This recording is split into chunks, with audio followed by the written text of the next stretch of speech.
ख्वाबों को पूरा करना चाहते हैं और ज़िंदगी के मकासद को हासिल करना चाहते हैं तो तीसरा और सबसे अहम राज, अपने अमन और सुकून की खुद हिफाजत करें। चाहे कुछ भी हो जाए, चाहे वो हमारे अंदर की जंग हो या बाहर की दुनिया से मुकाबला, पर इस चीज़ का इख्तियार आपने कभी किसी को नहीं देना कि वो आपके अमन और सुकून को गारत कर सकें। हम इंसान ज़िंदगी में जो कुछ करते हैं वो ज़्यादातर इस सुकून के लिए करते हैं। जब मैं तीसरी क्लास में था तो स्कूल में कुछ बच्चे मेरी छेड़ बनाकर मुझे किसी न किसी तरह तंग करने की कोशिश करते थे और वो बहुत हद तक इसमें कामयाब भी होते थे।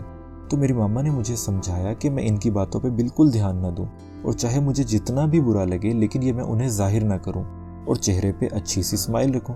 तो मैंने ऐसा ही किया और रिएक्ट करना छोड़ दिया। एक ही हफ्ते में मेरी सब छेड़े और छेड़ने वाले ख़त्म हो गए और मेरा फोकस इनसे हटकर अपनी पढ़ाई पर खुद ही आ गया। तो इससे आपने सीखना ये है कि कोई आपका सुकून आपसे छीन नहीं सकता। आपका अमन सुकून और आपकी बेसुकूनी दोनों आपके हाथ में है। अब अगर आप इसकी हिफाजत नहीं करेंगे तो जाहिर सी बात है कि आपका फोकस अपनी ज़िंदगी और अपने ख्वाबों पर तो नहीं होगा।